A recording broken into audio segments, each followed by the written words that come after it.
اب ایک حدیث دینا چاہتا ہوں. بعض لوگ کہتے ہیں اولیاء کرام کی شان کو نہ سمجھتے ہوئے، اور یہ جو حدیث ہے بخاری شریف میں ہے، صحیح بخاری میں ہے، امام ابن حبان نے اس حدیث کو روایت کیا، اور اس کے علاوہ امام بہقی نے بھی سنن الکبریٰ میں روایت کیا. حضرت ابو ہریرہ رضی اللہ تعالیٰ عنہ وہ روایت کرتے ہیں، صحیح بخاری حوالہ میں نے دے دیا.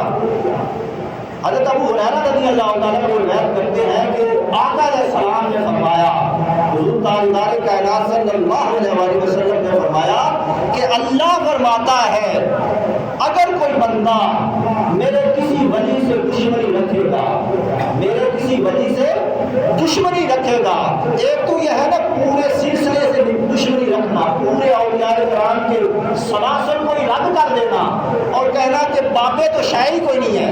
اب سنیں یہ بخاری شریف کی حدیث، میرے آقا فرماتے ہیں اللہ فرماتا ہے کہ جو شخص میرے کسی ایک ولی کے ساتھ دشمنی رکھے گا میں اس کے ساتھ اعلان جنگ کر دیتا ہوں. اب اندازہ لگائیں جس کے ساتھ اللہ جنگ کا ارادہ کرے اس کا کیا حال ہوگا. اب یہ بخاری کی حدیث ہے، امام ابن حبان نے روایت کیا. پھر آگے اللہ رب العزت ارشاد فرماتے ہیں کہ جب وہ بندہ جسے اللہ اپنا بنا لیتا ہے، وہ اللہ کا بندہ، حضور نے فرمایا کہ جب نفلی عبادات کے ذریعے، نفلی عبادت کے ذریعے جو ہے نا فرض نماز روزہ حج زکات کے لیے اللہ کا قرب حاصل کرنا یہ الگ بات ہے.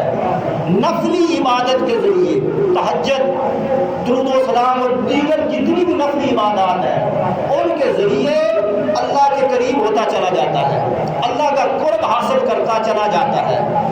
تو آقا علیہ السلام نے فرمایا کہ اللہ فرماتا ہے کہ جب میرا بندہ نفلی عبادت کے ذریعے میرے قریب ہوتا چلا جاتا ہے تو میں اس سے محبت کرنے لگ جاتا ہوں، اس بندے سے محبت کرنے لگ جاتا ہوں. پھر کیا ہوتا ہے کہ میں اس کے کان بن جاتا ہوں، میں اس اپنے بندے کے کان بن جاتا ہوں جس سے وہ سنتا ہے، میں اس بندے کی آنکھ بن جاتا ہوں جس سے وہ دیکھتا ہے، میں اس بندے کے ہاتھ بن جاتا ہوں جس سے وہ چھوتا ہے، میں اس بندے کے پاؤں بن جاتا ہوں. اللہ فرماتا ہے کہ میں جس سے وہ چلتا ہے. اور پھر آگے حضور نے فرمایا، اللہ فرماتا ہے کہ جب میرا بندہ مجھ سے مانگتا ہے، وہ میرا مقرب بندہ میرا ولی مجھ سے مانگتا ہے تو میں اسے عطا کرتا ہوں، لوگوں کے لیے مانگتا ہے تو میں اسے عطا کرتا ہوں، اور وہ میرا بندہ جب مجھ سے پناہ مانگتا ہے تو میں اسے پناہ عطا کرتا ہوں. یہاں تک کہ علماء یہاں تک اس حدیث کو بیان کرتے ہیں، آگے کسی کی نظر نہیں گئی، خاص طور پر اس پر دھیان نہیں دیا اور نہ ہی لوگوں نے کثرت کے ساتھ اس کو بیان کیا. آگے اللہ رب العزت فرماتا ہے کہ اے لوگوں، اللہ فرماتا ہے اسی حدیث میں کہ تم لوگ جو ہو نا انسان، یہ تردد کا شکار رہتے ہو کہ یہ کام کروں یا نہ کروں. میں اللہ ہوں، میں تردد کا شکار نہیں رہتا، میں خالق و مالک ہوں، میں جو فیصلہ کرتا ہوں کر دیتا ہوں، مجھے تردد نہیں ہوتا کہ یہ کام کروں یا نہ کروں. میرا ایک ہی فیصلہ ہوتا ہے، میں کہتا ہوں کن فیکون ہو جاتا ہے. تو یہ جو تردد ہوتا ہے نا، اس میں تم لوگ پڑھتے ہو اور سوچتے ہو، میں تردد میں نہیں پڑھتا. مگر اللہ فرماتا ہے کہ ایک مقام ایسا آ جاتا ہے کہ میں بھی تردد میں پڑ جاتا ہوں. ایک مقام ایسا آتا ہے کہ میں خدا ہو کے تردد میں پڑ جاتا ہوں کہ یہ کام کروں یا نہ کروں. فرمایا وہ کیا کام ہے؟ جب میرا بندہ، وہ جو جس نے نفلی عبادت کے ذریعے مجھے پا لیا، میرا برگزیدہ بندہ بن گیا، میرا ولی بن گیا، تو کیا کرتا ہوں؟ میں چاہتا ہوں کہ اس سے ملوں، اس کو وفات دوں، اس کو وفات کے ذریعے اپنے ساتھ ملا لوں. مگر وہ بندہ ابھی میرا بندہ مرنا نہیں چاہتا، وہ بندہ ابھی مرنا نہیں چاہتا، مگر میں چاہتا ہوں کہ اس کی وفات ہو اور وہ مجھ سے آ کے ملے.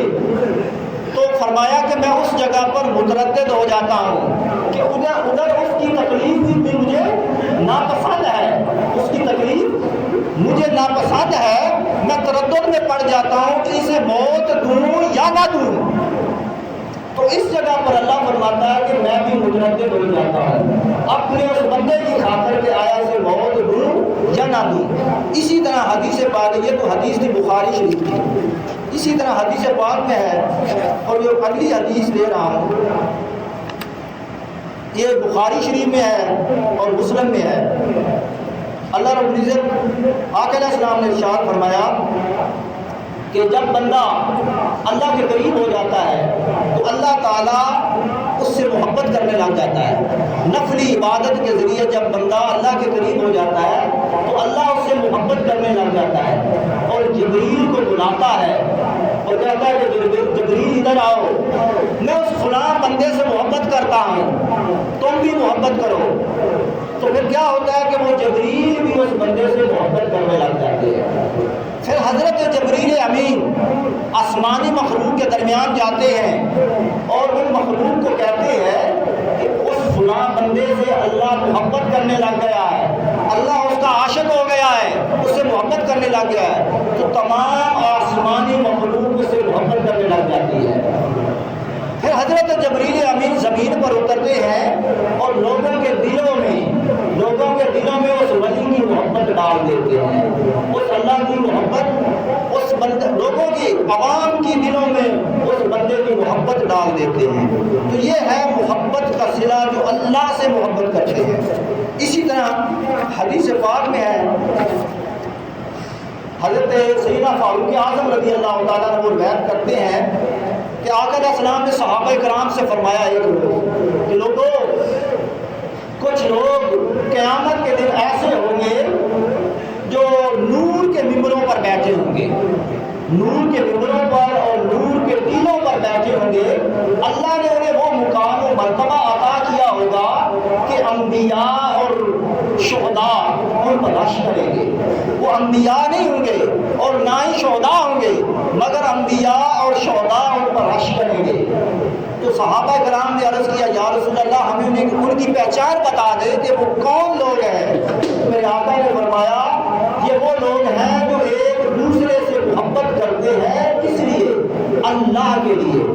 کوئی رشتہ داری کے تحت ایک دوسرے سے محبت نہیں کرتے کہ یہ میرا رشتہ دار ہے میں اس سے محبت کروں، نہیں، نہ کسی دولت کی غرض سے محبت کرتے ہیں، بلکہ صرف اللہ کی خاطر، اپنے مولا کی خاطر وہ ایک دوسرے سے محبت کرتے ہیں۔ کیوں؟ یہ میرے مولا کا بندہ ہے۔ تو فرمایا کہ وہ نور کے ٹیلوں پر بیٹھے ہوں گے، نور کے ٹیلوں پر بیٹھے ہوں گے، نور کے ممبروں پر بیٹھے ہوں گے۔ اور پھر آقا علیہ السلام نے یہ واقعہ بیان کرنے کے بعد فرمایا آیت الا ان اولیاء اللہ لا خوف علیہم ولا هم یحزنون، ان کو نہ خوف ہوگا، نہ حزن ہوگا، نہ ملال ہوگا، اور وہ ممبروں پر بیٹھے ہوں گے۔ اور ایک حدیث میں آتا ہے کہ جب میدان سجے گا حساب و کتاب کا تو اللہ فرمائے گا کہ میرے محبوب اپنی امت کے اولیاء کو بلا لو، جو ایک طبقہ ہے جو بغیر حساب و کتاب میں نے جنت میں بھیجنا ہے۔ میزان تو بعد میں لگے گا، حساب و کتاب تو بعد میں ہوگا، مگر ان کو بلا لو، ہم انہیں بغیر حساب و کتاب جنت میں داخل کرتے ہیں۔ تو لوگوں کے حساب ابھی نہیں شروع ہوں گے۔ ادھر ایک طبقے کو، اولیاء اللہ کے ایک طبقے کو اللہ رب العزت بغیر حساب و کتاب جنت میں داخل کر دیں گے، اور باقی لوگ بعد میں حساب دیتے ملیں گے۔ تو دیکھیں اولیاء کرام کی نسبت یہ ہمارا ایک رکن ہے، ہمارا ایک بنیادی عنصر ہے۔ اولیاء کرام سے محبت ہے، اہل بیت سے محبت، صحابہ کرام سے محبت۔ تو اللہ سے دعا ہے اللہ تعالیٰ اولیاء کرام کی محبت، صحابہ کرام کی محبت، ان کی تعظیم، ان کی تکریم اور اہل بیت اطہار کی تعظیم و تکریم کرنے کی توفیق عطا فرمائے۔ ہمارا علیہ